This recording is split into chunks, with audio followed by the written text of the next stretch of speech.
حضرات یاد رکھیے، ہماری اپنی انفرادی زندگی ہو یا ہماری اپنی قومی اور اجتماعی زندگی، دعا ہماری اجتماعی اور انفرادی زندگی کی ہر قسم کی الجھنوں کا حل ہے۔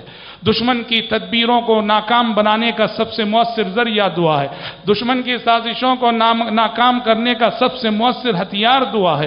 دعا کی وجہ سے ہم ہر مشکل سے نکل سکتے ہیں، دعا کی وجہ سے ہمارے دشمن کی ہر تدبیر ناکام ہو سکتی ہے۔ اور انبیاء اور رسول علیہم السلام کی سیرتیں پڑھو، پیارے نبی کی حیات طیبہ کا مطالعہ کرو۔ انبیاء کی سیرت بتاتی ہے وہ اپنی انفرادی زندگی میں یا اپنی امت کی قومی زندگی میں پیغمبر جن امتحانات سے گزرتے تھے، اللہ اکبر، آپ دیکھیے قدم قدم پر نبی دعا کرتا ہے، قدم قدم پر رسول ہاتھ پھیلاتا ہے، قدم قدم پر رسول کے لیے اوزاری کرتا ہے۔ آئیے میں کچھ نمونے پچھلے پیغمبروں کی زندگیوں سے اور کچھ نمونے پیارے نبی صلی اللہ علیہ وسلم کی حیات طیبہ سے آپ کے سامنے پیش کروں کہ مختلف قسم کے چیلنجز اور حالات کا مقابلہ دعاؤں سے کیسے کرتے تھے پیغمبر۔ سب سے پہلے رسول حضرت نوح علیہ السلام 950 سال کی تبلیغ، 950 سال کی محنت، 950 سال کی کوشش، اور نتیجہ کیا؟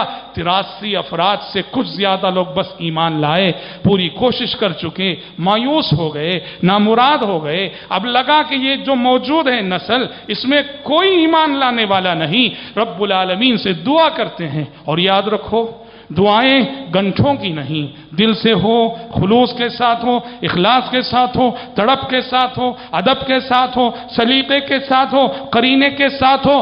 آپ کی دعا کے 2-4 جملے قوموں کی قسمت کو بدلنے کے لیے کافی ہیں۔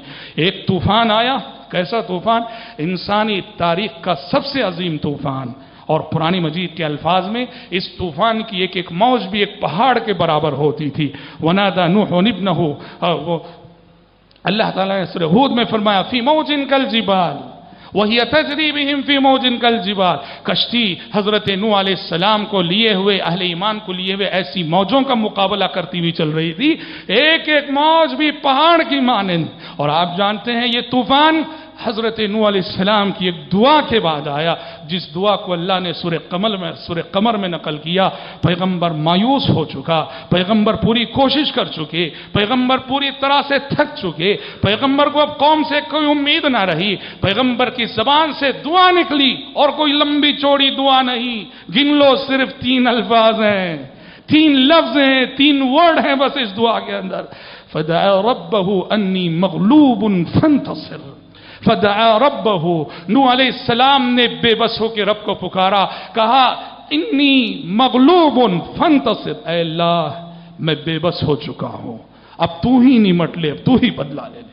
3 الفاظ پر مشتمل دعا، اور اس دعا نے کیا رنگ دکھایا؟ قرآن کہتا ہے فَفَتَحْنَا أَبْوَابَ السَّمَاءِ بِمَاءٍ مُنْهَمِرٍ وَفَجَّرْنَا الْأَرْضَ عُيُونًا فَالْتَقَى الْمَاءُ عَلَى أَمْرٍ قَدْ قُدِرَ، کہ اس دعا کے فوراً بعد آسمان چھلنی بن گیا، زمین چشموں میں تبدیل ہو گئی، آسمان سے بھی پانی برس رہا ہے، زمین سے بھی پانی ابل رہا ہے، اور دیکھتے ہی دیکھتے یہ قوم پوری انسانی تاریخ کے سب سے عظیم طوفان میں ڈبو دی گئی۔ اس دعا نے 3 لفظوں پر مشتمل دعا نے، جسے اگر لکھیں تو آدھی سطر بھی نہیں، پاؤ سطر بھی مشکل سے ہوگی، اس دعا نے انسانی تاریخ کا سب سے عظیم طوفان برپا کیا حضرات۔